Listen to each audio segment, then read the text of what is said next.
ಎಲ್ರಿಗೂ ಶುಭೋದಯ. ರಾಷ್ಟ್ರೀಯ ವೇದ ವಿಜ್ಞಾನ ಸಂಸ್ಥೆ trust, Shri Sripadaraja research international foundation trust, Shri Prasanna Venkata cultural and charitable trust ಈ ಸಂಸ್ಥೆಗಳ ಸಹಯೋಗದಲ್ಲಿ 6ನೆಯ ಅಖಿಲ ಭಾರತ ಹರಿದಾಸ ಸಾಹಿತ್ಯ ಸಮ್ಮೇಳನ ಇದರ ಉದ್ಘಾಟನೆಯ ಕಾರ್ಯಕ್ರಮದ ವೇದಿಕೆಯಲ್ಲಿರುವ ಪರಮಪೂಜ್ಯ ಶ್ರೀ 1008 ಶ್ರೀ ಅಕ್ಷೋಭ್ಯ ರಾಮಪ್ರಿಯ ತೀರ್ಥ ಶ್ರೀಪಾದಂಗಳವರೇ, ಸಮ್ಮೇಳನದ ಸರ್ವಾಧ್ಯಕ್ಷರು, ಹರಿದಾಸ ಸಾಹಿತ್ಯದ ಬಹಳ ದೊಡ್ಡ ವಿದ್ವಾಂಸರು, ಹರಿದಾಸ ಸಾಹಿತ್ಯ ಪ್ರಚಾರಕ್ಕೆ ಹಗಲಿರುಳು ಶ್ರಮಿಸ್ತಾ ಇರುವಂಥ ಡಾಕ್ಟರ್ ಅರಳುಮಲ್ಲಿಗೆ ಪಾರ್ಥಸಾರಥಿಯವರೇ, ಮುಖ್ಯ ಅತಿಥಿಗಳಾದಂಥ ಡಾಕ್ಟರ್ ಬಿ ವೆಂಕಟಕೃಷ್ಣ ಶಾಸ್ತ್ರಿಗಳೇ, ಶ್ರೀ CR ಮುರಳಿಯವರೇ, ಡಾಕ್ಟರ್ ಸುಭಾಷ್ ಅವರೇ, ಡಾಕ್ಟರ್ HL ಸುದರ್ಶನ್ ಅವರೇ, ಡಾಕ್ಟರ್ ಸುರೇಶ್ ಪಾಟೀಲ ಅವರೇ, ಡಾಕ್ಟರ್ ಲಕ್ಷ್ಮೀನಾರಾಯಣಾಚಾರ್ಯ ಅವರೇ, ಹರಿದಾಸರಾದಂಥ ಶ್ರೀ ನಾಗರಾಜಾಚಾರ್ಯ ಅವರೇ, ಶ್ರೀ SK ಶೇಷಚಂದ್ರಿಕಾ ಅವರೇ, ಹಾಗೂ ಶ್ರೀ ಶ್ಯಾಮಾಚಾರ್ಯರೇ, ನನ್ನ ಸ್ನೇಹಿತರು ಆದಂಥ ಡಾಕ್ಟರ್ ಅನಿಲ್ ಕುಮಾರ್ ಅವರೇ, ಹಾಗೂ ಮುಖ್ಯವಾಗಿ ಈ ಸಭಾಂಗಣದಲ್ಲಿರುವ ನನ್ನ ವಿದ್ಯಾಗುರುಗಳಾದಂಥ ಪೂಜ್ಯ ಪ್ರೊಫೆಸರ್ ಗೀತಾಚಾರ್ಯ ಅವರೇ, ಎಲ್ಲ ಹಿರಿಯ ವಿದ್ವಾಂಸರೇ, ದಾಸ ಸಾಹಿತ್ಯ ಪ್ರಿಯರೇ, ಹರಿದಾಸ ಸಾಹಿತ್ಯ ಅನ್ನುವಂಥದ್ದು ಕರ್ನಾಟಕದ ಅಸ್ಮಿತೆಯನ್ನ ವಿಶ್ವದಾದ್ಯಂತ ಪರಿಚಯಿಸಿದ ಸಾಹಿತ್ಯ. ಕನ್ನಡ ಸಾಹಿತ್ಯದ 2 ಕಣ್ಣುಗಳು, ಒಂದು ವಚನ ಸಾಹಿತ್ಯ, ಒಂದು ಹರಿದಾಸ ಸಾಹಿತ್ಯ. ಆದರೆ ಯಾವುದೋ ಕಾರಣದಿಂದ ವಚನ ಸಾಹಿತ್ಯಕ್ಕೆ ಸಿಕ್ಕಷ್ಟು ಪ್ರಾಶಸ್ತ್ಯ, ಪ್ರಚಾರ, ಅಧ್ಯಯನದ ವೇದಿಕೆಗಳು ಹರಿದಾಸ ಸಾಹಿತ್ಯಕ್ಕೆ ನಮಗೆ ಅಷ್ಟಾಗಿ ಸಿಗ್ತಾ ಇಲ್ಲ. ಈ ಹರಿದಾಸ ಸಾಹಿತ್ಯವನ್ನು ಇನ್ನೂ ಅನೇಕ ದೃಷ್ಟಿಕೋನಗಳಿಂದ ಇಸಮ್ಗಳನ್ನು ಹೊರತುಪಡಿಸಿ ಅಧ್ಯಯನ ಮಾಡುವ ಅವಶ್ಯಕತೆ ತುರ್ತಾಗಿ ಆಗಬೇಕಾಗಿದೆ. ಶುದ್ಧ ಮನಸ್ಸಿನವರು ಶುದ್ಧ ಪ್ರೀತಿಯಿಂದ ಶುದ್ಧ ಭಗವಂತನ ಎಡೆಗೆ ಹೋಗುವುದಕ್ಕೆ ತೋರಿಸಿದ ದಾರಿಯೇ ಹರಿದಾಸ ಸಾಹಿತ್ಯ ಅಂತ ನಾನು ನಂಬ್ತೇನೆ. ಈಗಾಗಲೇ ಸುರೇಶ್ ಪಾಟೀಲ ಅವರು ತಮ್ಮ ಆಶಯ ಭಾಷಣದಲ್ಲಿ ಹೇಳಿದ್ರು, ವ್ಯಾಸಕೂಟ ಮತ್ತು ದಾಸಕೂಟ 2 ಒಂದೇ ಅಂತ ಹೇಳಿ. ನಮ್ಮಲ್ಲಿ ಇಂತಹ ಸಾಹಿತ್ಯವನ್ನು ಮೊದಲಿಗೆ ಅಧ್ಯಯನ ಮಾಡಿದಂಥ ಪಾಶ್ಚಾತ್ಯ ವಿದ್ವಾಂಸರು ತಮ್ಮ ದೇಶದ ತತ್ವಗಳನ್ನು ನಮ್ಮ ದೇಶದ ಸಾಹಿತ್ಯ, ಸಂಸ್ಕೃತಿ, ಕಲೆಗಳ ಮೇಲೆ ಅಳವಡಿಸಿ ಅಧ್ಯಯನ ಮಾಡೋಕ್ಕೆ ಹೊರಟರು. ಇದರಿಂದ ಅನೇಕ ಎಡರು ತೊಡರುಗಳನ್ನು ನಾವು ಅನುಭವಿಸುವಂತಾಯಿತು.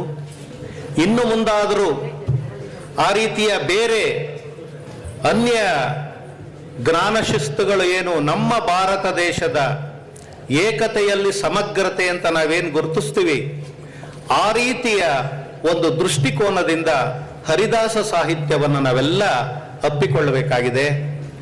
ಈ ದೃಷ್ಟಿಯಿಂದ ನಾನು ಆಗಲೇ ಹೇಳಿದಂಥ ಮಾತು, ವಚನ ಸಾಹಿತ್ಯಕ್ಕೆ ಸಿಕ್ಕ ಒಂದು ಅಧ್ಯಯನ ಪ್ರಾಶಸ್ತ್ಯತೆ ಹರಿದಾಸ ಸಾಹಿತ್ಯಕ್ಕೆ ಸಿಕ್ಕಲಿಲ್ಲ ಅಂತ ನಾನು ಬಹಳ ಸಂಕೋಚದಿಂದ ಹೇಳೋದಕ್ಕೆ ಇಷ್ಟಪಡ್ತೇನೆ. ಕನ್ನಡದ ಏನು ಪುಣ್ಯವೋ, 12ನೇ ಶತಮಾನದಲ್ಲಿ ವಚನಕಾರರಿಂದ ಕನ್ನಡದ ಸೊಬಗು ಪ್ರಕಟವಾಯಿತು. ಆನಂತರ 300-400 ವರ್ಷಗಳ ತರುವಾಯ ಹರಿದಾಸರ ಮೂಲಕ ಕನ್ನಡದ ಸತ್ವ ಮತ್ತೊಮ್ಮೆ ವಿಶ್ವಕ್ಕೆ ಪ್ರಕಟವಾಗುವ ಆಯಿತು. ಹೀಗಾಗಿ ಕನ್ನಡ ಇವತ್ತು ಏನಾದರೂ ವಿಶ್ವಮಾನ್ಯತೆಯನ್ನು ಪಡೆದಿದೆ ಅಂದರೆ ವಚನಕಾರರು ಮತ್ತು ಹರಿದಾಸರ ಕಾರಣದಿಂದ ಅಂತ ನಿಸ್ಸಂಕೋಚವಾಗಿ ನಾವು ಹೇಳಬಹುದು. ಸಾಮಾನ್ಯವಾದಂಥ ಒಂದು ಅಭಿಪ್ರಾಯ ಏನು ಅಂದರೆ ಹರಿದಾಸ ಸಾಹಿತ್ಯದ ಮೇಲೆ ವಚನಕಾರರೊಂದಿಗೆ ತೌಲನಿಕವಾಗಿ ಅಧ್ಯಯನ ಮಾಡಿದಾಗ ವಚನಕಾರರಷ್ಟು ಸಾಮಾಜಿಕ ಬದಲಾವಣೆಯನ್ನು ಹರಿದಾಸರು ಬಯಸಲಿಲ್ಲ ಅನ್ನುವಂಥ ಒಂದು ಮಾತನ್ನು ಹೇಳ್ತಾರೆ. ಆದರೆ ಇದು ತುಂಬ ಶುದ್ಧ ತಪ್ಪು. ವಚನಕಾರರ ದಾರಿ ಬೇರೆ, ಹರಿದಾಸರ ದಾರಿ ಬೇರೆ. ಇಬ್ಬರ ಗುರಿಯೂ ಕೂಡ ಒಂದೇ. ಇಬ್ಬರೂ ಮಾನವನ ಏಳಿಗೆಯನ್ನು ಬಯಸಿದವರೇ, ಇಬ್ಬರೂ ಆತ್ಮದ ಉದ್ಧಾರವನ್ನು ಬಯಸಿದವರೇ, ಇಬ್ಬರೂ ಹೃದಯದ ವಿಕಸತನವನ್ನ ಅರಳಿಸಲು ಪ್ರಯತ್ನಪಟ್ಟವರೇ. ಹರಿದಾಸ ಸಾಹಿತ್ಯದ ಸಾಗಿ ಬಂದ ದಾರಿಯನ್ನು ನಾವು ಗಮನಿಸಿದಾಗ ಮನುಷ್ಯನ ತಪ್ಪುಗಳನ್ನು ತಿದ್ದುಕೊಳ್ಳೋದಕ್ಕೆ ಎಷ್ಟೆಲ್ಲ ಮಾರ್ಗಗಳಿವೆ ಅನ್ನೋದನ್ನ ಹರಿದಾಸರು ನಮ್ಮ ಮುಂದೆ ಮಂಡಿಸ್ತಾ ಹೋಗ್ತಾರೆ. ಹೀಗಾಗಿ ವಚನಕಾರರು ಬೇರೆಯ ರೀತಿಯಲ್ಲಿ ಸಾಮಾಜಿಕ ಪರಿವರ್ತನೆಗೆ ಪ್ರಯತ್ನ ಪಟ್ಟರೆ ಹರಿದಾಸರು ಮತ್ತೊಂದು ರೀತಿಯಲ್ಲಿ ಸಾಮಾಜಿಕ ಪರಿವರ್ತನೆಗೆ ಪ್ರಯತ್ನವನ್ನು ಪಟ್ಟರು. ಹರಿದಾಸರು ಬಹಳ ಮುಖ್ಯವಾಗಿ ವೈಯಕ್ತಿಕ ಪರಿವರ್ತನೆಗೆ ಹೆಚ್ಚು ಮಹತ್ವವನ್ನು ಕೊಟ್ಟರು ಅನ್ನೋದನ್ನು ನಾವು ಮರೆಯಬಾರದು. ವೈಯಕ್ತಿಕ ಪರಿವರ್ತನೆ ಆ ಮೂಲಕ ಅದು ಸಾಮೂಹಿಕ ಪರಿವರ್ತನೆಗೆ ದಾರಿ ಆಗ್ತದೆ ಎನ್ನುವಂಥದ್ದು ಹರಿದಾಸರ ಬಹಳ ಮುಖ್ಯವಾದಂಥ ಒಂದು ಗುರಿ. ನೋಡಿ ಹೇಗೆ ಹೇಳ್ತಾರೆ ಶ್ರೀಪಾದರಾಜರು ತಮ್ಮ ಒಂದು ಕೀರ್ತನೆಯಲ್ಲಿ, ಧ್ಯಾನವು ಕೃತಯುಗದಲ್ಲಿಯ, ಯಜ್ಞವು ತ್ರೇತಾಯುಗದಲ್ಲಿ, ದಾನವಾಂತಕನ ದೇವತಾರ್ಚನೆಯು ದ್ವಾಪರ ಯುಗದಲ್ಲಿ, ಕಲಿಯುಗದಿ ಗಾನದಿ ಕೇಶವನೆಂದರೆ ಕೈಗೂಡುವನು ರಂಗವಿಠಲ. ನೋಡಿ ಇಲ್ಲಿ ಹರಿದಾಸರ ಮನಸ್ಥಿತಿಯನ್ನು ನೋಡಿ. ಕಾಲದಲ್ಲಿ ಭಗವಂತನನ್ನ ಸಾಕ್ಷಾತ್ಕರಿಸಿಕೊಳ್ಳುವ ದಾರಿಗಳು ಬೇರೆ ಬೇರೆ ಇದೆ, ಅದೆಲ್ಲ ಗೊತ್ತು ದಾಸರಿಗೆ. ಈಗ ಕಲಿಕಾಲ ಮೊದಲಷ್ಟು ಸುಲಭ ಅಲ್ಲ. ಈ ಕಲಿಕಾಲದಲ್ಲಿ ನಾವು ಹೇಗೆ ಸಾಕ್ಷಾತ್ಕರಿಸಿಕೊಳ್ಳಬಹುದು ಅನ್ನೋದನ್ನ ಗಾನದಿ ಕೇಶವನೆಂದರೆ ಕೈಗೂಡುವನು ರಂಗವಿಠಲ. ನೋಡಿ, ಕೇಶವ ಅಂತ ನೀವು ಸುಶ್ರಾವ್ಯವಾಗಿ ಹೇಳಿದ್ರೆ ಸಾಕು, ನಿಮಗೆ ದೇವರು ಪ್ರತ್ಯಕ್ಷ ಆಗ್ತಾನೆ ಅನ್ನುವಂಥ ಮಾತು ಇದು ಇಡೀ ಹರಿದಾಸ ಸಾಹಿತ್ಯದ ಒಂದು ಗುಣವನ್ನು ನಮಗೆ ಹೇಳ್ತದೆ. ವ್ಯಾಸರಾಯರು ಒಂದು ಕೀರ್ತನೆಯಲ್ಲಿ ಹೇಳ್ತಾರೆ, ಹೇಗಿರಬೇಕು ಮನುಷ್ಯನಲ್ಲಿ? ತಂದೆ ಕೃಷ್ಣನ ದಯವಿರಬೇಕು, ಬಂದುದ ಉಂಡು ಸುಖ ಪಡಬೇಕು, ಚಂದಾಗಿ ಜಗದೊಳು ಇರಬೇಕು. ನೋಡಿ, ಇದು ಹರಿದಾಸರು ಕಂಡ ಬದುಕು. ಏನು ಅಂದ್ರೆ ಈ ಜಗತ್ತಿನಲ್ಲಿ ಚಂದಾಗಿ ಇರಬೇಕು. ಎಲ್ರಿಗೂ ಒಂದಲ್ಲ ಒಂದು ಕೊರತೆ ಇದ್ದೇ ಇದೆ ಆ ಭಗವಂತನಿಂದ. ಕೊರತೆ ಇಲ್ಲ ಅಂದಿದ್ರೆ ನಮ್ಮನ್ನ ಹಿಡಿದಿಡೋರು ಯಾರು? ಭಗವಂತನೇ ಇಲ್ಲ ಅಂತ ಹೇಳ್ತಿದ್ದೋ ನಾವು. ಚಂದಾಗಿ ಜಗದೊಳು ಇರಬೇಕು, ಬಂದುದ ಉಂಡು ಸುಖ ಪಡಬೇಕು. ನೋಡಿ, ಬಂದುದ ಉಂಡು ಅನ್ನುವಂಥದ್ದು ನಮ್ಮ ಕರ್ಮಗಳೇನಿವೆ ಆ ಕರ್ಮಗಳನ್ನು ನಾವು ಆನಂದದಿಂದ ಸ್ವೀಕರಿಸಬೇಕು. ಅಂದ್ರೆ ಜೀವನ ಪ್ರೀತಿಯನ್ನ ಹರಿದಾಸರು ಇಲ್ಲಿ ಎಷ್ಟು ಸೊಗಸಾಗಿ ನಮ್ಮ ಮುಂದೆ ಮಂಡಿಸಿದ್ದಾರೆ. ನಾವು ಹೇಳ್ತೀವಿ ಹರಿದಾಸರೆಲ್ಲ ವೈರಾಗ್ಯದೆಡೆಗೆ ತಗೊಂಡೋಗೋದಕ್ಕೆ ಪ್ರಯತ್ನ ಪಟ್ಟರು. ಕುಟುಂಬವನ್ನ ತ್ಯಾಗ ಮಾಡಬೇಕು ಅನ್ನೋ ಒಂದು ಪ್ರೇರಣೆಯನ್ನ ಒದಗಿಸಿದ್ರು ಅನೇಕ ಹರಿದಾಸರು ಅಂತ. ಇಲ್ಲ, ಹರಿದಾಸರು ವೈಯಕ್ತಿಕವಾಗಿ ಹಾಗೆ ಮಾಡಿದ್ದಾರೆ. ಆದರೆ ಅವರ ಸಂದೇಶ ಏನು ಅಂದ್ರೆ ಬಂದುದನ ಉಂಡು ಸುಖ ಪಡಬೇಕು, ಚಂದಾಗಿ ಸ್ವೀಕರಿಸಬೇಕು ಈ ಜೀವನವನ್ನ. ಇದಕ್ಕಿಂತ ಬದುಕಿನ ಮಹಾ ಒಂದು ದರ್ಶನ ಇನ್ಯಾವ ಸಾಹಿತ್ಯದಲ್ಲಿದೆ ಹೇಳಿ ನೋಡಿ ಬೇಕಾರೆ. ಜಗನ್ನಾಥದಾಸರು ಹರಿಕಥಾಮೃತ ಸಾರದಲ್ಲಿ ಒಂದು ಮಾತು ಹೇಳ್ತಾರೆ, ಆವ ಕುಲದ ನಾದಡೆ ನೀನು, ಆವ ದೇಶದೊಳಿದ್ದಡೇನು ನೀನು, ಆವ ಕರ್ಮವ ಮಾಡಲೇನು ನೀನು, ಸಂಭಾವಿಸುವ ಪೂಜಿಸುತ್ತ ಮೋದಿಪ ಕೋವಿದರಿಗುಂಟೇನೋ ಭಯ ದುಃಖಾದಿ ದ್ವಂದ್ವಗಳು. ನೋಡಿ, ಶ್ರೀವರನ ಸರ್ವತ್ರದಲ್ಲಿ ಸಂಭಾವಿಸುತ್ತ ಪೂಜಿಸುತ್ತ ಮೋದಿಪ ಕೋವಿದರಿಗೆ ಉಂಟೇನೋ ಭಯ ದುಃಖಾದಿ ದ್ವಂದ್ವಗಳು.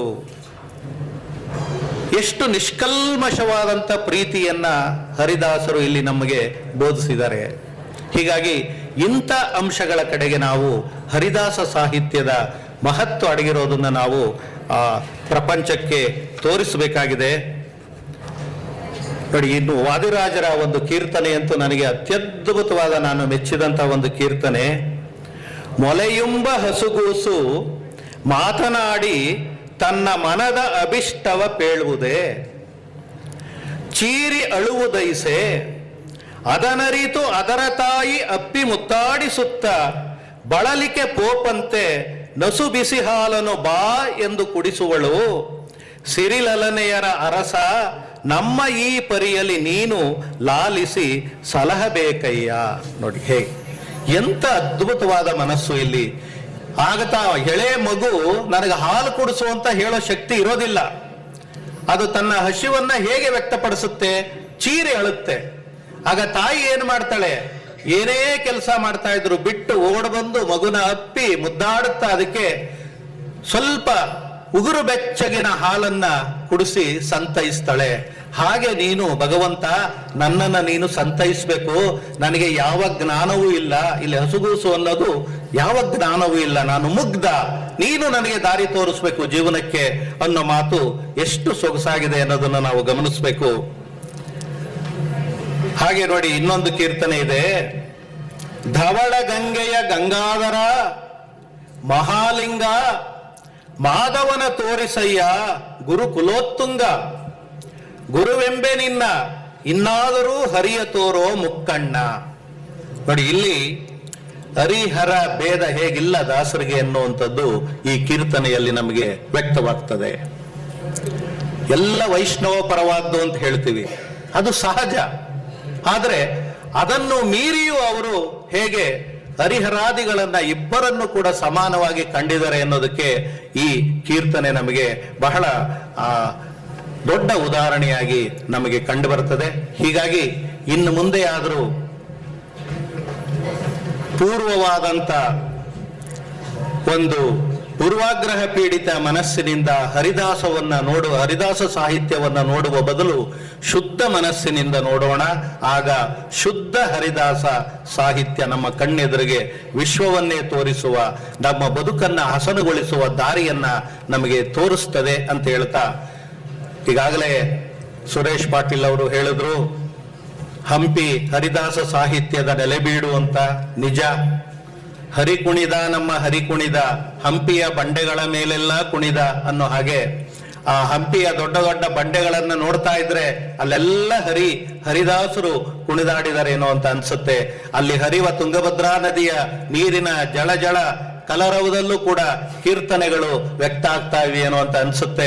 ಈ ದೃಷ್ಟಿಯಿಂದ ಕನ್ನಡ ವಿಶ್ವವಿದ್ಯಾಲಯ ಸುಮಾರು ವರ್ಷಗಳ ಮುಂಚೆಯೇ ಪುರಂದರದಾಸ ಪೀಠ ಅಂತ ಒಂದನ್ನು ಸ್ಥಾಪಿಸಿತು. ಆನಂತರ ಸಮಗ್ರ ಹರಿದಾಸ ಅಧ್ಯಯನ ಪೀಠ ಅಂತಲೂ ಕೂಡ ಸ್ಥಾಪಿಸಿದೆ. ವೇದ ವಿಜ್ಞಾನ ಸಂಸ್ಥೆ ನಮ್ಮ ಜೊತೆ ಕೈ ಜೋಡಿಸಿದ್ರೆ ಹರಿದಾಸ ಸಾಹಿತ್ಯವನ್ನ ಕುರಿತಂತೆ ಇನ್ನೂ ಬಹಳ ದೊಡ್ಡ ದೊಡ್ಡ ಸಂಶೋಧನೆಗಳನ್ನ, ವಿಚಾರಗೋಷ್ಠಿಗಳನ್ನ, ವಿಶೇಷ ಉಪನ್ಯಾಸಗಳನ್ನ ನಡೆಸೋದಕ್ಕೆ ಕನ್ನಡ ವಿಶ್ವವಿದ್ಯಾಲಯ ಸದಾ ತಯಾರಿರುತ್ತೆ ಅಂತ ಈ ಸಂದರ್ಭದಲ್ಲಿ ವಿನಯಪೂರ್ವಕವಾಗಿ ಹೇಳ್ತಾ ನನ್ನ 2 ಮಾತುಗಳನ್ನು ಮುಗಿಸ್ತೇನೆ. ನಮಸ್ಕಾರ.